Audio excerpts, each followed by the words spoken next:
Now that you've completed your survey, you'll have access to your Coach DISC report. Contained in your Coach DISC report is essentially 3 sections. The purpose of this video here is to give you an understanding as to what's contained in your report and to help you gain a bit of an understanding as to your behavioural style before we talk about it further on the phone. And so if you open up to the table of contents on page 2, you'll notice that there is part 1 where it talks about understanding you as a coach, part 2 talks about the application of DISC, and part 3 is the feedback from observers. At this stage, the key part for you to look at is part 1, which is understanding you as a coach. For part 2, the application of DISC, that goes into the DISC theory, and that's some of the tools and materials that we'll be discussing when we catch up over the phone. Part 3, it is not likely that you'll have any part 3 at the moment. At a later stage, if you do wish to get feedback from observers, part 3 will be filled out then. For now, the first part to read is the part that talks about you specifically, and that'll be on page number 6, where you'll see part 1 that talks about understanding you as a coach.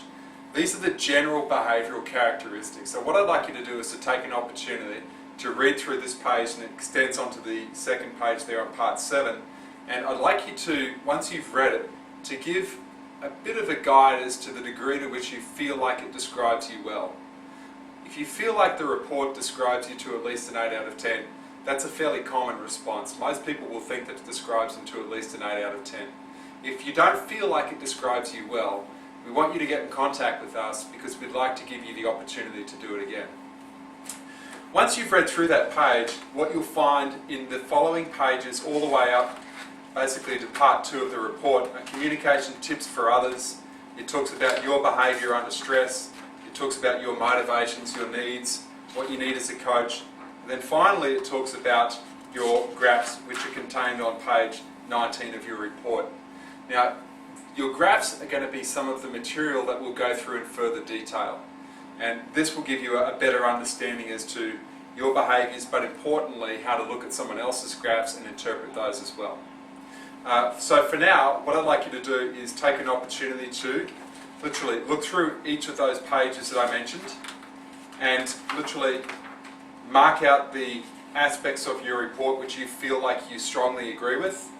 Then on page 17, what you'll find is a summary page.